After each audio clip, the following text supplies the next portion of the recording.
Protect your car with 3W Liners all-weather floor mats. Made from durable materials like TPE and rubber, our mats are designed to withstand rain, snow, and mud with deep grooves to trap dirt and liquids. For a custom fit and advanced protection, visit 3W Liners. That's the number 3, WLINERS.com today.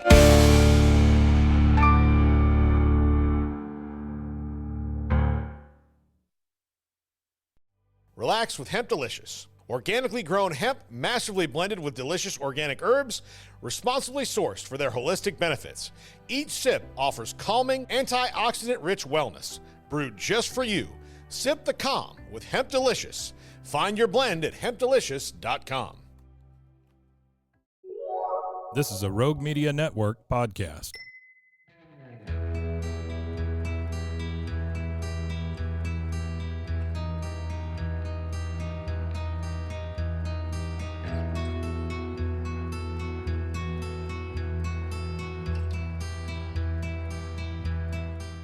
Hello, hello. This is Silent Witness, the True Crime Cold Case podcast. I want to introduce you to our new co-host, Angela. Hello, everyone. Angela will be joining us for the foreseeable future. Yay. And I'm Christina. As you all know, I'm the same. How are you? How are you, Angela? I am doing great. And yourself? I'm here. Yes. I'm here. Okay, then. So this week, we've got true crime. We're not going to do a cold case like we normally do. I'll tell you why. Okay. I always look at the TDC, Texas Department of Criminal Justice Institutional Division website. Okay. And I ran across this gentleman and got to looking at his case, and it fascinated me. So why not? If I'm going to read about it, I'm going to do a podcast about it. Okay, then. So this will not be a cold case. This will be true crime. So we are going to talk about Richard Lee Tabler. Richard Lee Tabler. All Yeah. right. So let's get into it. And everybody knows I like to do a little history lesson because we're going to take us back to 2004. And I do like history. So I do too. So just a little history about 2004. George Bush was our president. Yeah. Martha Stewart went to jail for insider trading. Believe it or not, young people probably don't know Martha Stewart was in federal prison. And Facebook launched that year. Wow. Yeah, that's aging us, huh? Oh, yeah. Topping the music charts was Outkast and my fave, Eminem. I like Outkast. Outkast is I like good. both. And at the movies was Shrek 2 and Spider-Man 2. Ooh, Spider-Man. Yay. No, I'm not a big fan. Girl. But I do want to note that by the time this podcast is released, barring any last-minute issues, the focus, Richard Lee Tabler, of this podcast will no longer be alive. But we will talk about more on that later. Okay. Okay. Leave a little suspense, you know? Okay. Yeah, suspense is good. So let's talk about Richard Lee Tabler. He was born February 5th, 1979, to Lorraine and Robert Tabler, and he was born in California. Okay. Lorraine described that she had a troubled marriage with Robert, the father of Richard. What kind of trouble? It was just a tumultuous relationship. Domestic violence involved? Not that I could tell, but just mainly probably emotional. Right. Emotional abuse verbal. Yeah. Perhaps. It didn't really get into it, but it was a troubled marriage. Okay. Is what it was what she described. Gotcha. Robert, dad, worked long hours and was often unfaithful. He liked it. Well, wait now. You just said trouble. That was part of the trouble There you go. Yeah, hey now. Once Lorraine was pregnant with Richard, Robert wanted her to have an abortion. Lorraine said, no, peace out. No, she didn't peace out yet. Well, yeah. But, wow. Once Richard was born, his father didn't have any interest in his son. None. Oh. He was like, Lorraine also described the birth of Richard as pretty traumatic. Right after he was born, he turned blue, almost black, due to breathing problems and fluid on his lungs. So, likely he lacked oxygen for a short time to the brain. I don't imagine the dad was probably saying, see? Mm, If he was even there. yeah. Or he was probably Yeah. out banging some other chicks. Who Right. knows? Who knows? I told you not to have that, baby. So Richard's childhood was hard, difficult. It didn't end with dad ignoring him. Mm-hmm. When Richard was a year old, Lorraine went back to work and left him with his 7-year-old sister and 9-year-old half brher. That's who took care of him and raised him, pretty much. Oh, no. Yeah. Kids raising kids. Yeah. Can you imagine 7-year-old raising a 1-year-old? Yes. It's too much responsibility for a child. No. Yeah, she couldn't live her childhood. No. So when Richard was about 10, Lorraine decided to finally leave, but she's gonna leave the family. She ain't just leaving the dad. She's leaving the family. She left the kids with the dad. They Mhm. didn't want the baby. See. He was good. Dad was okay with the siblings. But for he just didn't like the last child. Yeah. Him. She came back. She left and Richard begged, "Hey, take me," like a kid would do. Beg, take me with you. She didn't. Yes. She did come back a few years later, but left again a few months after that. Only saw the children pretty sporadically. Mm-hmm. There were a few points where he lived with Lorraine. She lived in Florida and Nevada, so she moved around, but he mostly lived in California with his dad.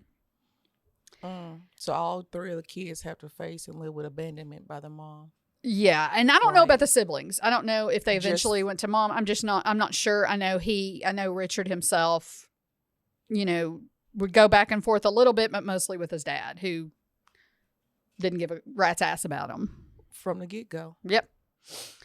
Again, his father wanted nothing to do with him, but, again, favored the siblings and treated him terrible and treated them a lot better. Right. So he's the black sheep of the family. Yeah. Mm-hmm. Growing up, Richard didn't have any structure or attachments. Of course. Right. Well, how would you if your mother abandoned you? Yeah. That's your first attachment right there. And she fully admitted she did that.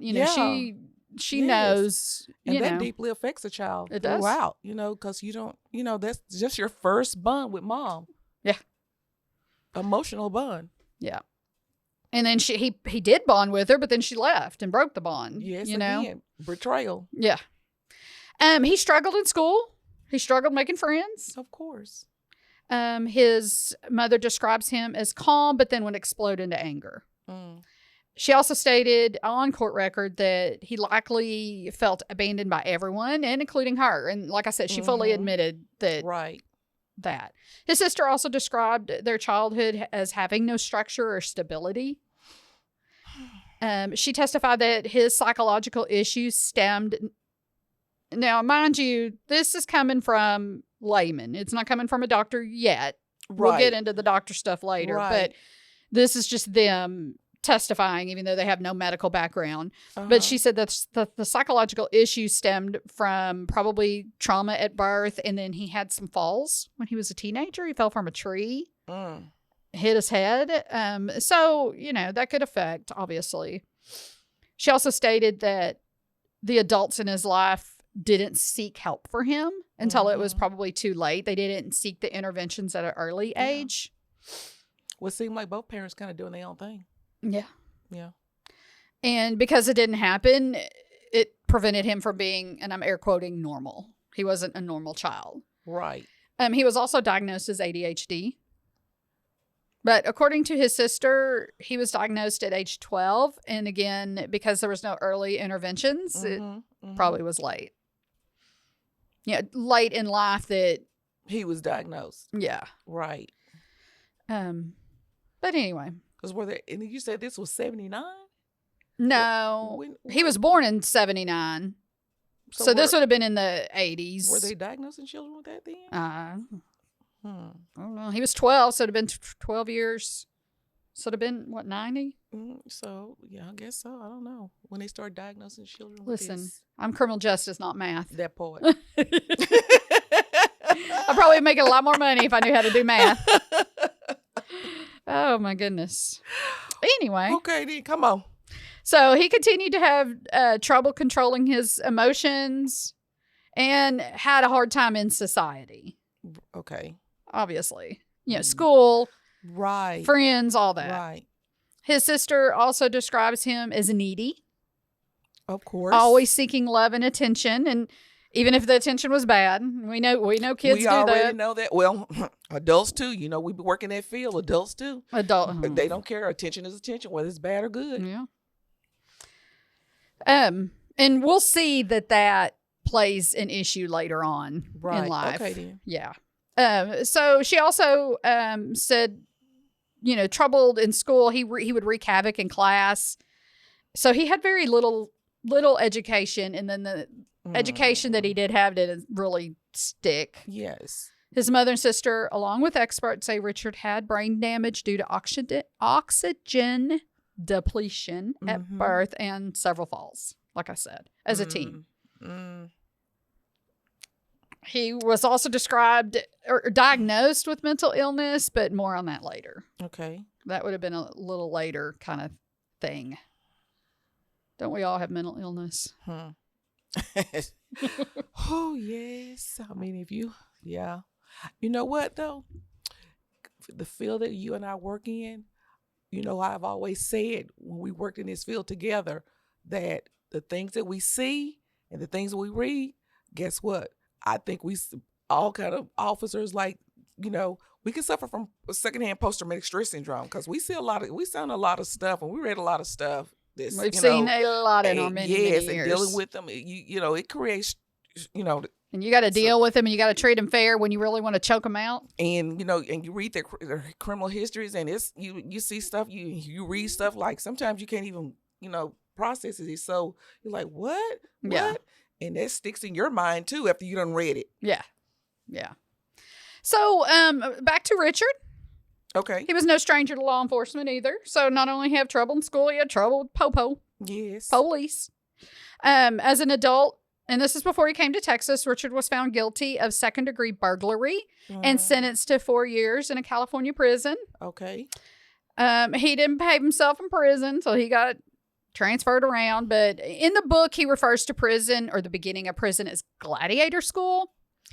Reading from his description, it was more of a classification unit.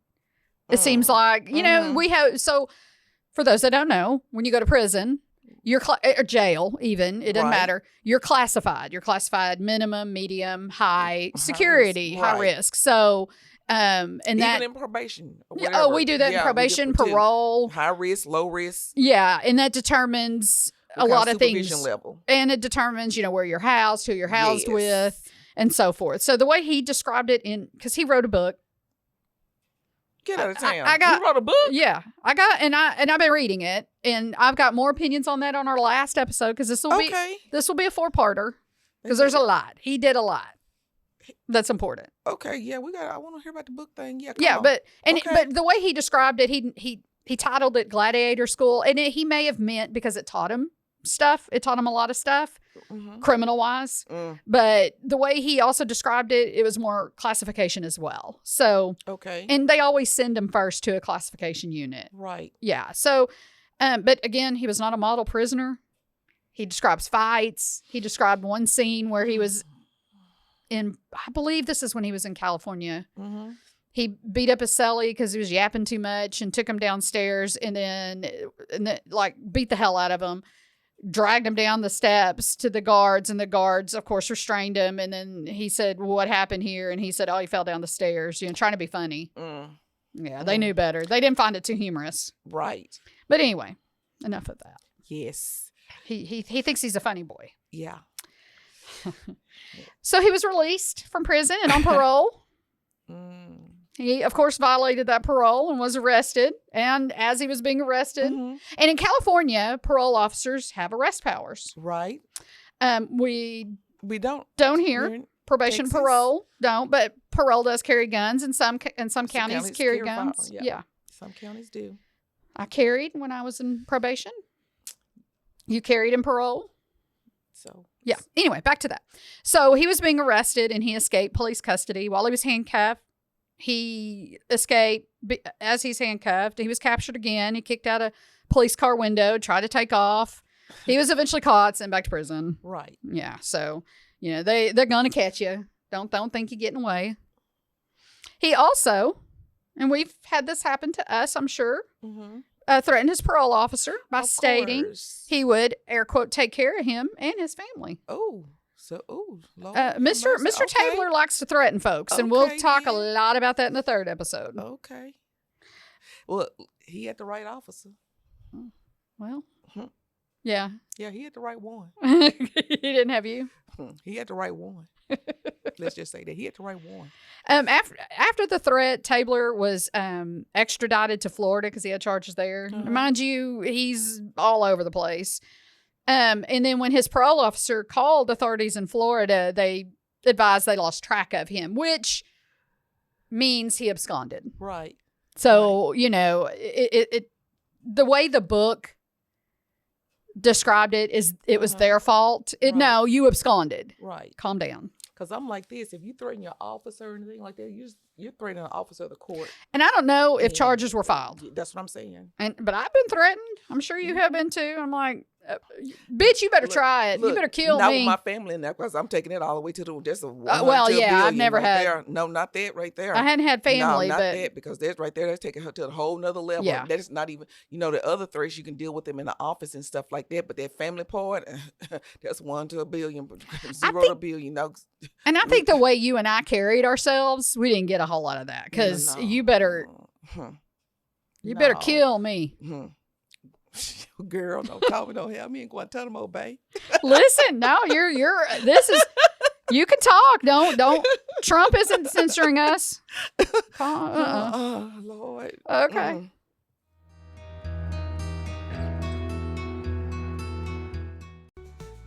Easy Sun has been living fearlessly under the sun since 2016. Born from sailors' need for convenient sun protection, our mineral sunscreen is crafted with natural ingredients offering broad spectrum protection against UVA and UVB rays. Safe for your skin and the environment, stay protected on the go with Easy Sun, your ultimate sun care solution. Visit EasySun.com today. That's EEZYSUN.com.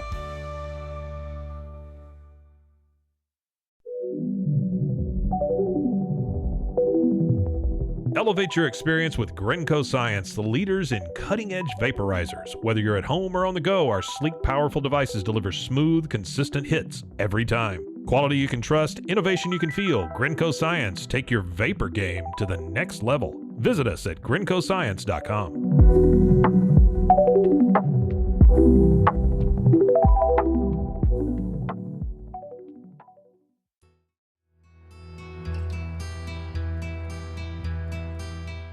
He also, in the line of threatening, since he likes to threaten folks, Right. he in 2004 he threatened a Michigan police officer See. for investigating a home invasion robbery. He was questioning him about it. Uh-huh. He told a police officer that he would find out his full name, address, social security number, his family, and told the See? officer somebody will get hurt. Oh. And so what happened with that? What the officer do? Because, And he did this. He told the officer that he's going to do this if he didn't drop the investigation. Uh-huh. So I don't know. What happened with it? I don't know. Yeah. Probably nothing. Yeah. And But I'm sure police probably get that a whole lot. they do so probably a lot much. more than we do. Yes, a whole lot, Yeah. So as long as let's see, he has a long history of threatening police, other inmates, and we'll see again more about this here in Mhm. Texas later. There's going to be a whole episode about this, Right. about okay, his yeah. threats. Mm-hmm. Now it should be noted, Richard also has a long history of drug abuse. Well, yeah. He used everything from marijuana to heroin. I'm surprised they didn't start at an early age. It did. Okay. It did. I just didn't really bring it up. Right. I bring it up more coming up in Okay. the next episode, but he did have a long history of it. He said he did try heroin and he got an amazing rush from it, but it also scared him a little bit. So I don't think he's mostly cocaine and Right. uppers, heroin. I think he didn't kind of like it as much. Okay. But he did say that it numbed the pain from his childhood, but regardless, How many times have we heard I that? know it's Oh, not doesn't. I used because this happened to my family member. I'm like, okay, or I lost my job, but Okay, as soon as you came down, was your job still lost? Mhm. What excuse? I know. Listen, Come on now. that's all we heard. Oh, it Yes, numbs it, makes me yes. forget. Shut up. Yes. Come on now. I get it. I get it that it's a disease that people say, but it's also a choice. Yes. But you They know need what? help. But sometimes with these drugs and stuff like that, have we had say, oh, you use because of a choice and stuff like that, and you use in the first place to get started as a choice and stuff.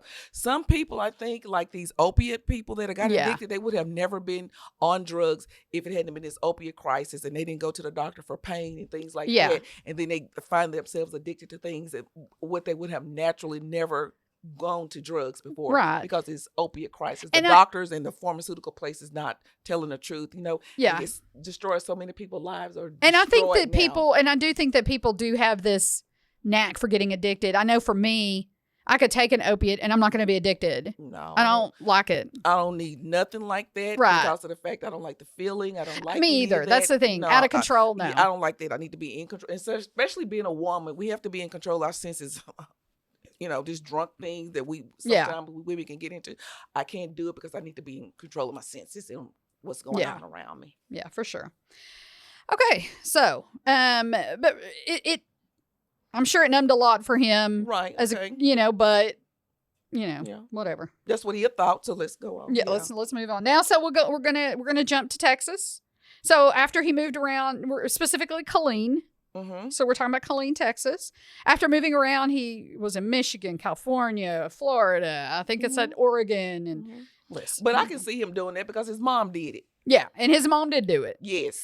So Richard decided on Killeen due to his sister moving here, and I think his sister was married to a military guy. Right. And as we know, bringing that mess to Texas. Yeah, and mom also moved here because I think the sister's husband got deployed.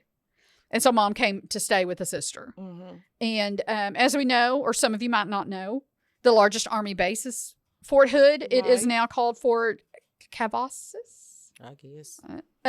But back then was Fort Hood. And it is the largest Army base in the nation. I still say Fort Hood. I know. I do.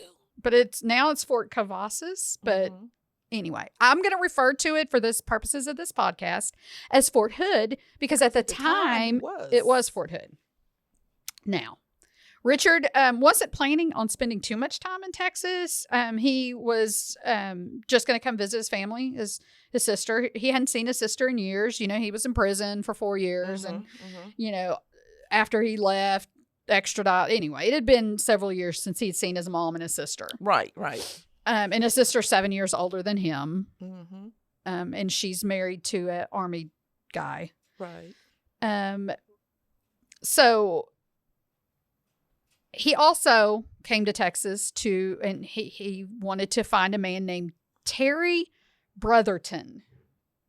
Okay. So why? Because Terry was the ex-boyfriend of mom who beat the living shit out of her some years back. So he gonna take him some revenge. Yes. Okay then. So he was a kid. He came in, saw his mom had been beat the shit out of her, almost killed. And Richard wanted revenge. So now he said, "I'm big enough. I'm gonna do the same thing to you, what you did to me." So yeah.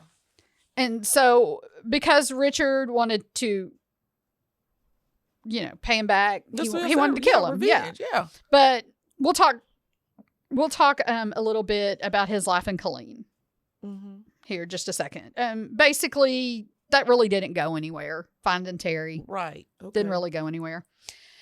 As any larger military town, and Killeen's a decent size, but it's got a large military base on it. Right. There is a seedy underbelly. These young boys want to come. They get stationed in this podunk town. I don't know if Killeen's podunk. Listen, I'm probably gonna get shit for that, but whatever. But it's not a big, large metropolis. Right. And you have these soldiers. They're coming from all over different parts of the country, and some of them from so they're all from all over the place, all big cities, small cities, rural areas. So they're from all over the place. Some of them from other countries that are in the military now. So they're coming from all over the place. Yeah, and so they're bringing wives from all over the place. Yeah, and a lot of them are young men that are there alone. Right. And so military men being so far from home, that create their own little space, their own little vibe. Right. And there is a little underbelly that the seedy little underbelly that the men like. And that why it got a different name now? It's called because of the stuff that goes on there? Well, yeah. Okay. And it's not life, but they're called gentlemen's clubs, strip clubs to be exact. Colleen has a few, or had a few at the time. One named Teasers, which is going to play a big part in this whole podcast. It also had the Dollhouse, which was kind of behind it.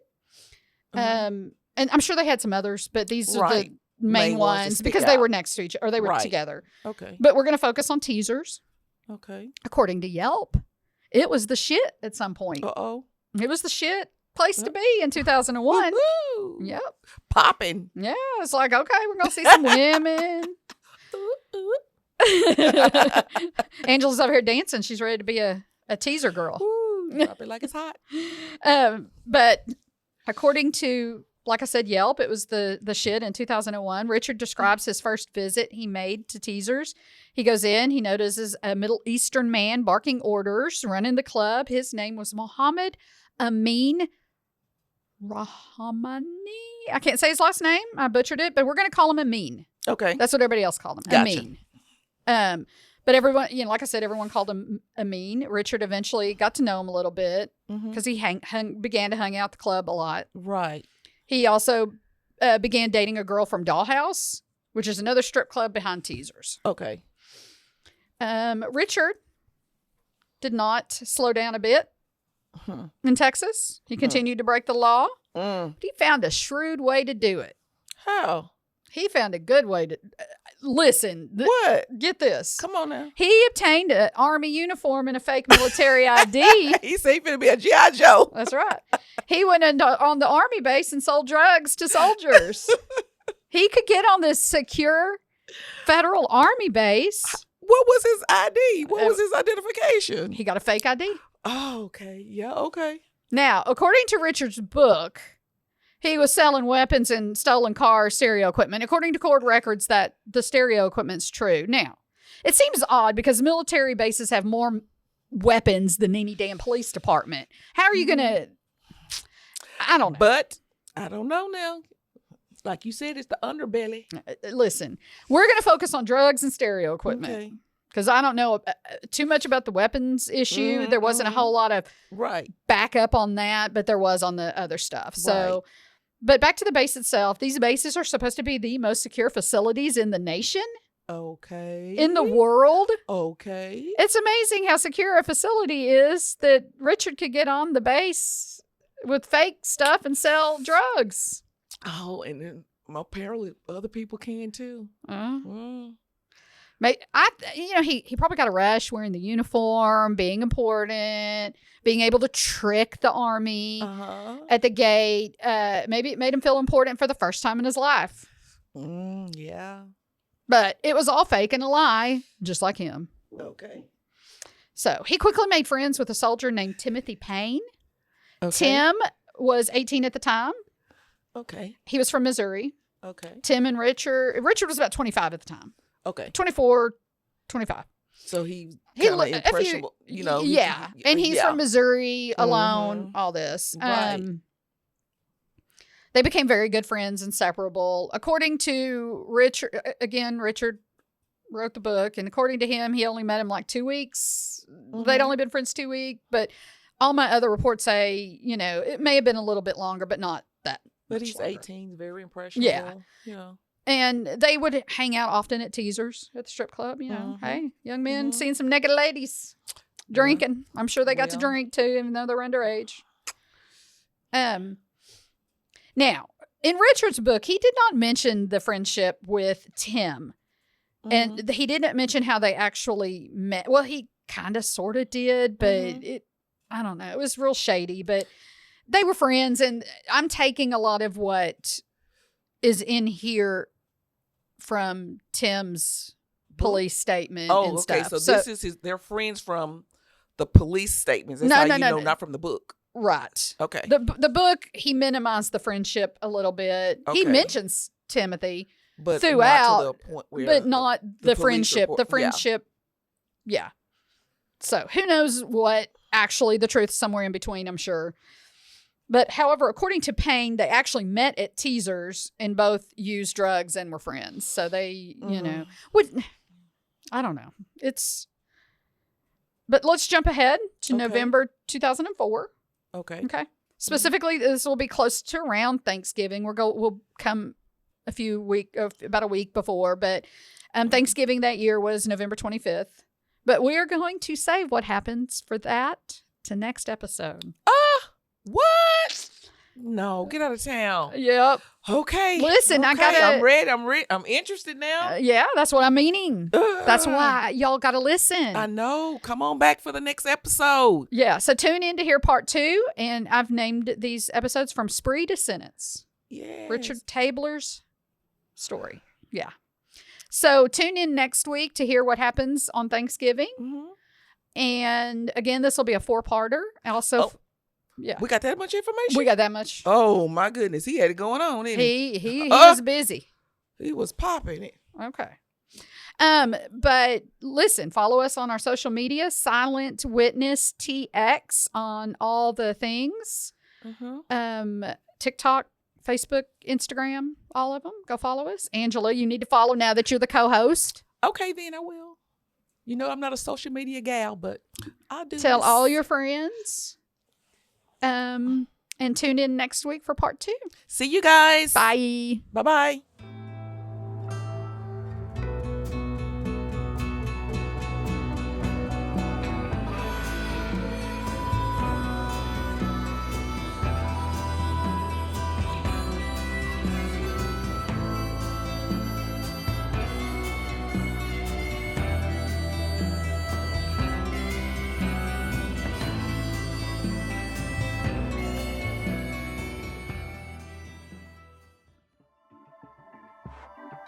This has been a Rogue Media Network production.